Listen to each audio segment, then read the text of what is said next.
紅、橙、黃、綠呢4隻顏色係你單身真正嘅原因，唔係因為你條件差，係因為你嘅狀態唔容許自己脫單。唔調整呢個狀態你一直以為自己冇人要。揀紅色嘅你其實好難有機會單身，成日都保持熱戀嘅狀態，填補安全感嘅缺失。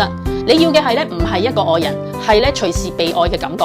揀橙色嘅你身邊有好多閨蜜，多過異性朋友，根本唔享受被異性關注，仲覺得佢哋好麻煩，脫單自然就難上加難。